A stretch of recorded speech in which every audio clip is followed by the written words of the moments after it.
Hey guys, so in this one we're going to be learning how to answer some addition and subtraction questions from the number sense test. So a couple things that I want you guys to see is that this is a game of finding the fastest way to answer the question.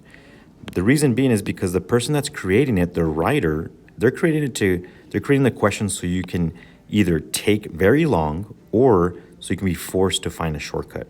And here's the thing though. You do not store numbers in your head. If anything, the most you should store is maybe one. That way you can answer it as quickly as you can. So let's go over the first one. So the first one is no regrouping. And when I say no regrouping, it means that you don't need to rearrange the numbers here like 57 and 23 to get the answer.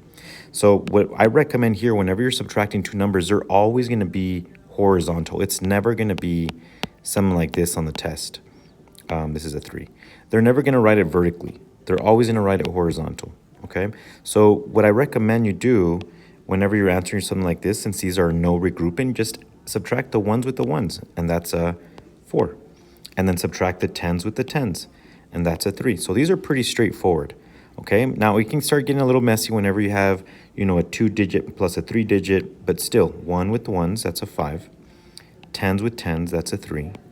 And then this is just the only 100, so that's a 2. Same thing over here. We get 2 plus 3 plus 3. So that's an 8.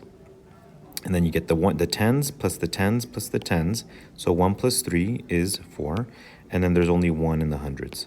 What I see a lot of students do is they start backwards. They start with the hundreds, then they work with the 10s, then they work with the 1s.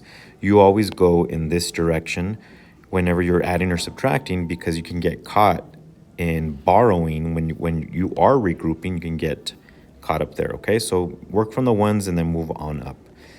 Now here is where the regrouping, here's where it matters that you for sure need to go from right to left. So we have 4 plus 8. So this is what I'm talking about. Don't store any numbers if you don't need to. So write the 2 right away from the 12, and in your mind, you're gonna put the 1 plus this one. The 1 that you had from the 12 plus this 1 plus the 0 is just 2, and then you're gonna do 3 plus 1, which is 4. Okay, so this is regrouping. This one here, it's not, I should have put it on this side, but we'll still go over it. It's not regrouping because you do 4 plus 5, that's 9. 2 plus 2, that's 4. 0 plus 0, that's 0. And then the thousands plus the thousands, that's a 4. Okay, here, there's no regrouping in the 1s because 9 minus 8 is 1.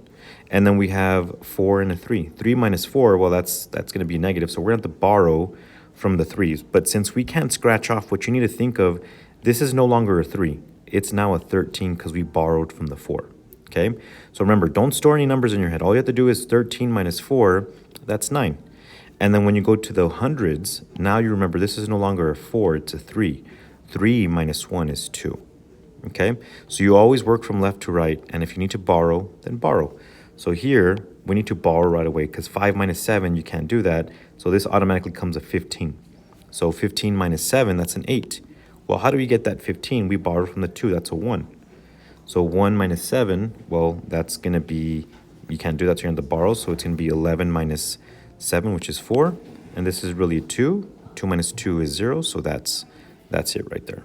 Okay, so this is regrouping. And if you need to borrow, then borrow, but you're always working from left to right, starting with the 1s digit, no matter if you're adding or subtracting, okay? Now here, regrouping with multiples of 10. Now, I had taught you before in the previous ones where you do 1s by 1s by 1s, right? Well, here, multiples of 10s are your best friend. So a multiple of 10 is like 10, 20, 30, 40, 50, and so on, right? These are so easy to subtract or add. That's what we're trying to do. So here, for example, we're not taking away 3, then 17. What we can rewrite this as is 30 minus 20, because 3 plus 17 is 20, right? So this is so much easier to do than having the 3 digits. So 39 minus 20 is 19. So we're regrouping in multiples of 10. So here, 24 plus 16, well, that's really a 40. That's really saying 72 minus 40. So 72 minus 40 is 32. This one, it's a different way of regrouping. We can say 12 plus 8 is 20, and this is 15. So this is really, you can say 20 plus 15, which is 35, okay? This one over here, we can regroup. 26 plus 24 is 50. So this is really 220 plus 50, and that's 270. So here, notice how these two pair up, right? 8 plus 2 is 10, so 18 plus 22, that's a 40. Plus 20 is a 60, plus 16 is 76. Okay, now this one's a little bit hidden. This one's a tricky one. So instead of doing it the long way, 7 plus 7 plus 7 plus 7, which you can do, remember we're trying to find the quickest way. And here, instead of doing 7 plus 7 plus 7 plus 7 plus 7, we do 7